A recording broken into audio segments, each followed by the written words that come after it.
Eu quero ler com os irmãos Gálatas capítulo 1, versículos 6 a 9. Gálatas capítulo 1, versículos 6 a 9. Passa muita coisa ao coração de pensar o que pregar à igreja no último sermão deste período de ministério. Eu espero que não seja o último sermão aqui, tá bom? Mas o que pregar nesse período de ministério, de pastoreio da igreja? Bom, a resposta pode ser bastante simples em certo sentido. A mesma palavra viva, eficaz, inspirada, inerrante, que fora pregada ao longo desses mais de 11 anos aqui.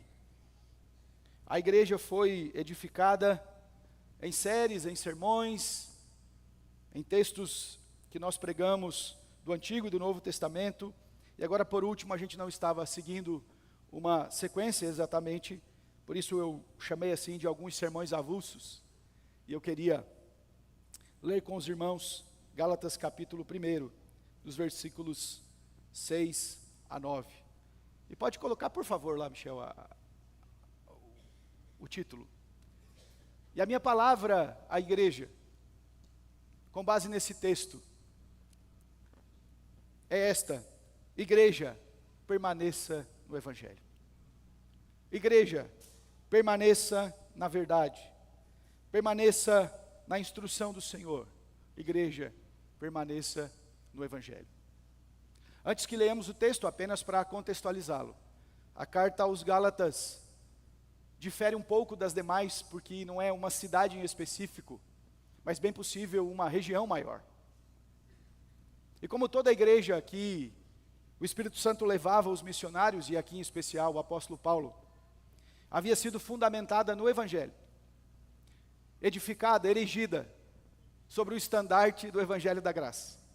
Mas agora alguns pervertores haviam chegado lá, tentando trazer uma espécie de distorção da verdade. Portanto, esta carta é escrita com este propósito, de dizer àquela igreja em alto e bom som: voltem, permaneçam, continuem, perseverem no Evangelho de Jesus. Leiamos o que diz a Escritura: admira-me que estejais passando tão depressa daquele que vos chamou na graça de Cristo para outro Evangelho, o qual não é outro, senão que há alguns que vos perturbam e querem perverter o Evangelho de Cristo. Mas, ainda que nós, ou mesmo um anjo vindo do céu, vos pregue evangelho que vá além do que vos temos pregado, seja anátema. Assim, como já dissemos, e agora repito, se alguém vos prega evangelho que vá além daquele que recebestes, seja anátema. Oremos mais uma vez. Senhor, é a tua palavra, a verdade eterna, a instrução bendita ao teu povo, inabalável, inerrante, oportuna aos nossos corações. E a despeito da nossa nulidade em compreendê-la, te suplicamos, bom Deus, que o teu Espírito traga luz ao nosso coração, para assimilarmos o que tens a nos comunicar. E a despeito do instrumento falho, que o Senhor tenha compaixão e misericórdia. E mais uma vez, fales ao teu povo como tens feito. E por isso, nós te somos muito gratos. Em o nome de Jesus aqui oramos. Amém. O que nos faz ser igreja? O que identifica a nossa vida? Qual é a insígnia que marca que somos povo de Deus? Você está num culto há alguma hora, talvez, um pouco mais, e à sua volta você observa muitos elementos que identificam para você que está uma igreja. As nossas crianças aprendem desde tenra idade a identificar a arquitetura, o lugar, o ambiente do culto. Tudo é um pouco diferente do convencional. E quando nós olhamos, logo já sabemos, isso se trata de uma igreja. Aqui há um público, há uma reunião religiosa, há uma solenidade cristã. Mas o que de fato é essencial para que nós sejamos igreja? De fato, nós temos um belo lugar de culto, uma estrutura, visamos um conforto, um acolhimento, há necessidades. E na medida que a igreja cresce, talvez durante o culto tenhamos que colocar até cadeiras brancas. A cor destoe um pouquinho do convencional verde e confortável, mas é necessário para o acolhimento. Mas se faltarem as cadeiras, nós continuaremos sendo igreja? E se por acaso, como já ocorreu na nossa história recente, nem tanto assim, 2019, se nós formos impedidos de estarmos aqui por circunstâncias de uma construção e reforma, não tivermos mais o templo por algum tempo, nós deixaremos de ser igreja? Se por força de perseguição, por exemplo, como muitos irmãos nossos, inclusive neste exato momento, são acometidos, não podem mais se reunir em seu lugar formal de culto, a igreja resiste? Ou simplesmente acaba a igreja? Eu me lembro que saudoso e amado Juvelino de Oliveira Tomás, presbítero desta igreja, que marcou a minha história aqui, ele dizia que um irmãozinho nosso, que hoje já é um jovem aqui da igreja, chegou um dia para uma reunião e não tinha ninguém. E aquela criança então diz assim: mamãe, cadê a igreja? E o seu Juvelino disse: olha que observação, o templo estava aberto, as luzes estavam acesas, mas a igreja não estava, porque a igreja não se limita às edificações, não é meramente os adornos, mas o povo que Deus chamou para si por sua graça. O que nos faz ser igreja? Nós por vezes temos que, infelizmente, fazer uma espécie de defesa de verdadeiras igrejas. Você talvez já tenha se constrangido em algum lugar a dizer: não, mas veja bem, não é bem assim que é a minha igreja, não é desta forma. Cuidado, nem toda igreja que fala em nome de Deus é uma igreja, infelizmente. E nós ficamos assim um pouco desconcertados. E tudo isso eu estou querendo que você pense juntamente comigo o que é essencial a uma igreja. E ainda que nossas redes sociais fossem apagadas agora, e ainda que nós perdêssemos todos os recursos que temos para as contas do mês da igreja, nós deixaríamos de ser igreja? Ainda que muitos de nós viessem a faltar, e por razões diversas não estivéssemos mais aqui, nós permaneceríamos como igreja? Tem muitas coisas que são adornos, são elementos da cultura, são adições, não exatamente pecaminosas. O formato de uma janela, por exemplo, à sua volta, que a arquitetura está comunicando, pode ser diferente. O teto pode ser arredondado ou quadrado, isto não muda. Agora, existe algo que a Escritura Sagrada é categórica, explícita, direta, em tom exortativo e de chamada de atenção, traz a mim e a você: não existe igreja sem o Evangelho de Jesus. Não é possível haver povo de Deus sem a mensagem do Evangelho. Pedro vai dizer que nós fomos chamados, este povo, que Deus resgata para proclamar as virtudes daquele que nos chamou, que nos resgatou das trevas para a sua maravilhosa luz. Igreja, nós precisamos do Evangelho, nós precisamos permanecer na verdade do Evangelho, e ainda que tudo venha a nos faltar, ainda que haja escassez em diversos aspectos da nossa trajetória, se nós tivermos o Evangelho de Jesus, nós teremos tudo, e nós seremos a igreja mais abastada desta época, porque nós temos o Evangelho. Ainda, à guisa de introdução, eu quero lembrar os irmãos que existem as chamadas igrejas do Apocalipse, da Ásia Menor, que elas estão em suas localidades vivendo a sua vida comunitária, e Jesus as adverte, porque elas tinham tantas programações, tantas coisas, tantos movimentos, mas algumas delas estavam abandonando o Evangelho e vivendo a sua própria razão, ao ponto de Jesus adverti-las, dizendo que as removeria do seu lugar, se elas não se arrependessem. Se tirar o Evangelho, sobrará um vazio moribundo, nós teremos uma adoração mórbida, um cântico seco e vazio, nós seremos como uma lata vazia que faz barulho, retumbante, mas não há conteúdo, não há essência. Igreja Presbiteriana de Mairinque, permaneça no Evangelho. O Evangelho é tudo que nós temos, é tudo que nós precisamos. que nos é suficiente para a fé e para a vida nele. E a primeira coisa no versículo 6, eu quero lembrá-los, pode passar por favor. Vamos juntos ler o versículo 6. Admira-me.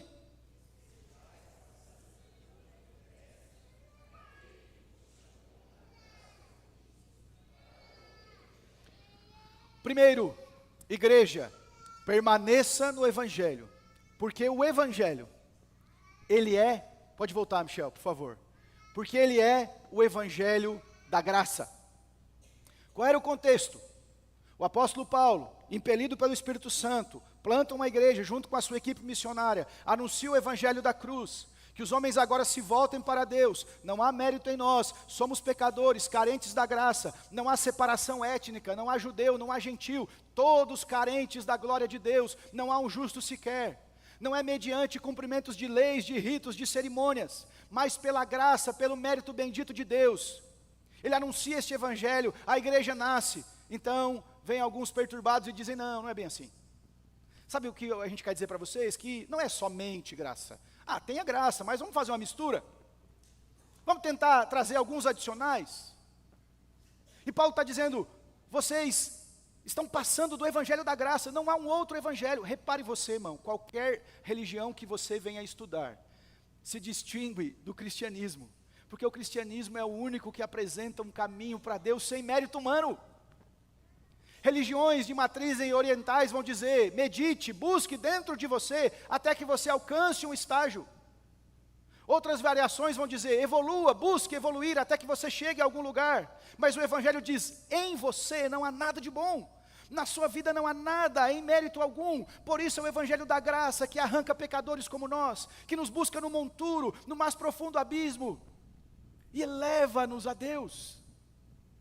Este Evangelho da graça é o Evangelho que nós pregamos, que os homens se arrependam, que voltem-se para Deus. Efésios 2, presbiterianos conhecem, porque pela graça, mediante, isto é um dom de Deus. Esse é o Evangelho, irmãos. Já chegou em algum lugar que as pessoas estão pregando o Evangelho da desgraça? Estão dizendo para as pessoas que elas têm que barganhar com Deus, que elas têm que fazer uma série de ritos para que então Deus venha com favor ao encontro delas. E quando você vê todo aquele empreendimento, parece que no final Deus vira devedor das pessoas. É como se Deus, por conta de todos os ritos que foram feitos, ele ficasse em dívida, em débito, com um ser humano miserável pecador. Igreja, permaneça no Evangelho, porque ele é o Evangelho da graça. Aqui ainda neste ponto, as religiões humanas intentam caminhos que levam a Deus, mas sempre com iniciativas humanas. O Evangelho, segundo John Piper, ele tem um livro que ele diz assim, Deus é o Evangelho. Então este Evangelho da graça não é a parte do próprio Deus, é porque Deus é um Deus de graça. João vai dizer que o Filho de Deus se manifestou e vimos ele cheio de graça e verdade. Deus é o Deus da graça. Quando nós abrimos mão do Evangelho da graça, nós estamos abrindo mão do próprio Deus. Aqueles homens pervertores da Galácia intentavam colocar uma sementinha de mérito humano, de justiça própria. E foi o mesmo que a serpente fez no Éden. Não foi bem assim que Deus disse. Não é bem desse jeito. Participe um pouco, seja autônomo, coma mesmo, siga seu coração.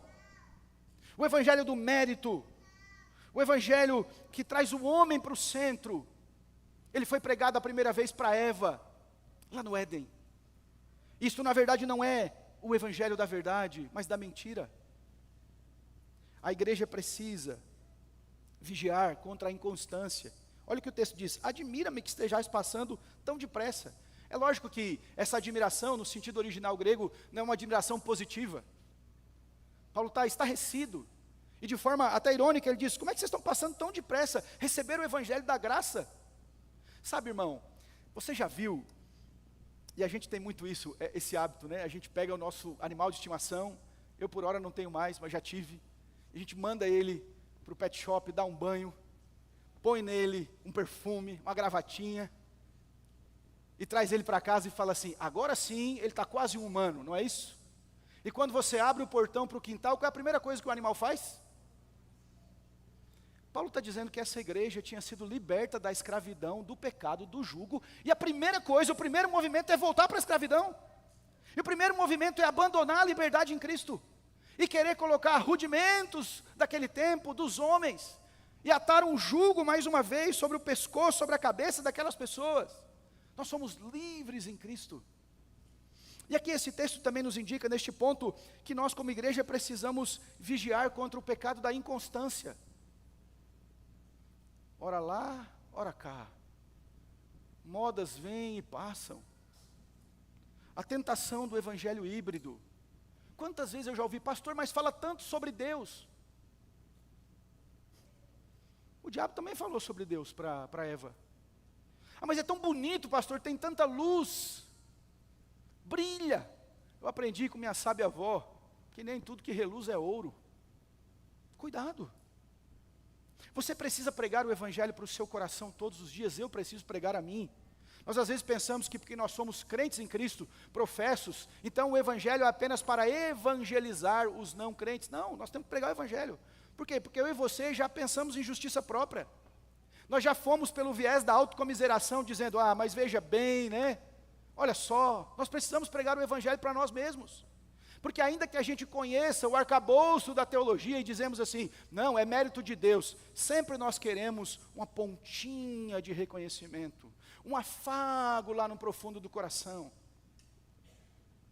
Nós gostamos de autojustiça, de mérito. O evangelho lembra que o Senhor é tudo e nada somos, que a graça que nos alcança, não há outro evangelho senão o evangelho da graça. Igreja, permaneça no evangelho, porque ele é o evangelho da graça de Cristo. Segundo, pode passar por favor, versículo 7, vamos juntos? O qual...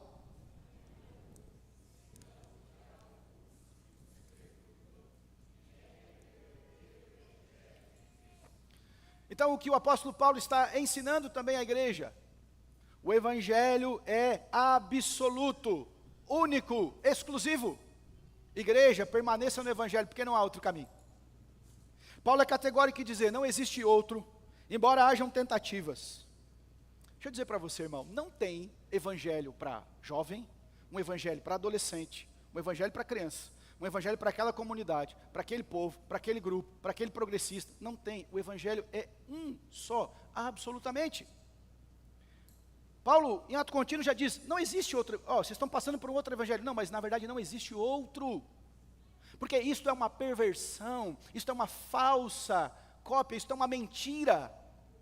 Qualquer adição que os homens tentem contra o evangelho, pode ser muito semelhante, e você deve ter como sabedoria em seu coração, meu irmão, que sempre que Satanás quer copiar algo, ele tenta aproximar maximamente do verdadeiro.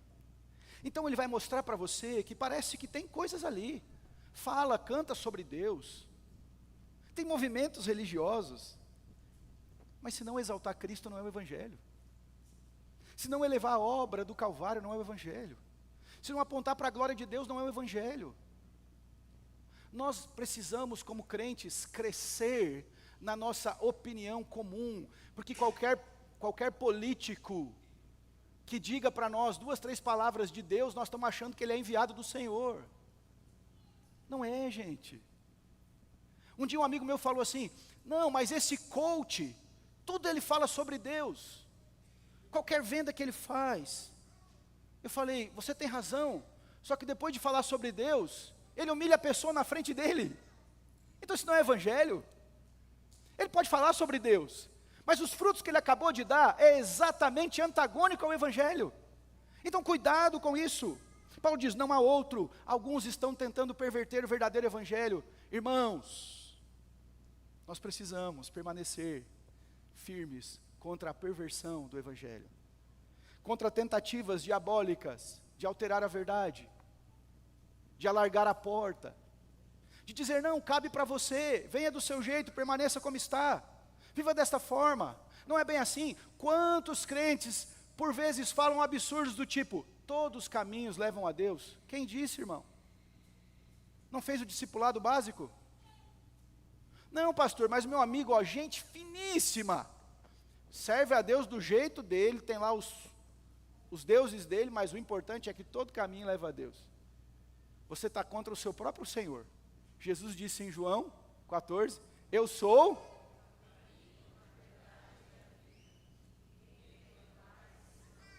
Será que Jesus mudou o discurso? Mudou de ideia? Nós precisamos anunciar o Evangelho. O Evangelho é absoluto, é exclusivo, é único. Não há dois caminhos, não há dois Messias, não há mesmo nem dois Evangelhos. Não há adaptações, alterações que possamos fazer no nosso tempo, mas só um único e absoluto Evangelho. Terceiro e último, irmãos, versículos 8 e 9, vamos ler. Mas,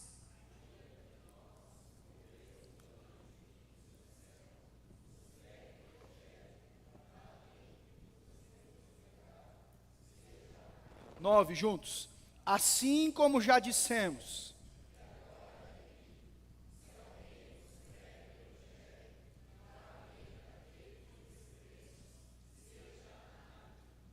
terceiro, irmãos, porque o Evangelho é imutável. Obrigado. O que Paulo está dizendo aqui? Volta no terceiro ponto comigo. O que Paulo está dizendo aqui, irmãos? O Evangelho não muda. Ele está nos ensinando coisas importantes aqui. Ninguém tem autoridade na igreja acima do Evangelho. Você poderia parar para ouvir o que Paulo dissesse. Olha, eu queria explicar para vocês melhor, eu queria aprofundar alguns conceitos, eu queria fazer um discipulado mais aprofundado. Mas ele está dizendo, ainda que nós, e digo mais, um anjo do céu, se aparecer um anjo, e você sabia que isso já aconteceu muitas vezes? Seitas que se inventam porque tiveram revelações extras, um anjo disse, um anjo apareceu. Então eles têm um outro evangelho porque o anjo revelou, Gálatas refuta eles. O Evangelho é imutável, o Evangelho não muda, mudam épocas, mudam pessoas, mudam lugares, mudam estilos de igreja, mas o Evangelho permanece exatamente o mesmo. O Evangelho não muda. Nós mudamos o jeito de vestir, as canções vêm e passam. Quando nos primórdios vínhamos para a igreja, pouca gente vinha de carro, agora está difícil achar um lugar para estacionar, o tempo muda. Mas o Evangelho que é pregado tem que ser o mesmo.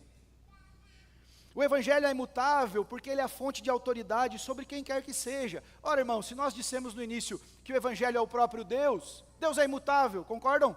Deus é absoluto. Deus é o mesmo ontem, hoje e o será eternamente. Então nós não podemos alterar o Evangelho. Até mesmo os seres criados mais poderosos, Paulo está dizendo, ainda que um anjo venha, um anjo não tem autoridade sobre o Evangelho. Portanto, o Evangelho não muda, porque Deus não muda. E olha o risco aqui, irmãos. Que valendo os que vos temos pregado, seja anátema. Final do versículo 9. Se alguém vos prega Evangelho, que vá além daquele que recebeste, seja anátema. Quem altera o Evangelho, quem altera a mensagem, ao seu bel prazer, está debaixo de maldição. Essa palavra anátema tem um sentido profundo, de separado, de podado. E o texto está nos lembrando, como Apocalipse diz, se alguém acrescer ou subtrair alguma parte desse livro, recebe o juízo do próprio livro. Nós precisamos entender, irmãos, que a despeito de tempos, épocas, momentos, situações, circunstâncias, modismos, o Evangelho permanece o mesmo, inalterável. Tem alguns que às vezes aparecem e eles querem que o Evangelho se amolde ao coração deles, à forma deles, ao desejo deles. Deus não é seu capacho, o Evangelho não é subserviente a você, Deus é soberano e o Evangelho não muda. Nós nos submetemos a Ele e o adoramos e bendizemos no Evangelho. Conclusão. Querida igreja presbiteriana e Maink, permaneçam no Evangelho. É tudo que temos, é tudo que possuímos, E é para isso que nós existimos. Permaneçamos no Evangelho quando os recursos faltarem, quando as circunstâncias forem nebulosas, turvas à nossa volta, quando os modismos baterem a porta, quando a tentação do pragmatismo disser, mas é isso que dá certo. Permaneçamos no Evangelho. Permaneçamos no Evangelho quando a justiça própria nos tentar, quando os aplausos forem o lugar da tentação. Permaneçamos no Evangelho quando o alto mérito quiser sobrepor a graça que mora em nós. Quando as pessoas questionarem os resultados em detrimento da fidelidade, mas isso não tem problema, permaneça no Evangelho. Ainda que todos à nossa volta a abandonem, apostentem, permaneçamos no Evangelho. Igreja, permaneça no Evangelho a despeito da falta das pessoas, da fraqueza dos homens, da dificuldade dos líderes, dos falsos profetas, dos que anunciam o nome de Deus por motivos escusos diversos. Permaneça no Evangelho. Igreja Presbiteriana em Mairinque, permaneça no Evangelho até o fim, até que Cristo volte, até que o Senhor nos chame à eternidade. Sejamos uma igreja que permanece no Evangelho de Jesus. Amém? Que Deus nos abençoe.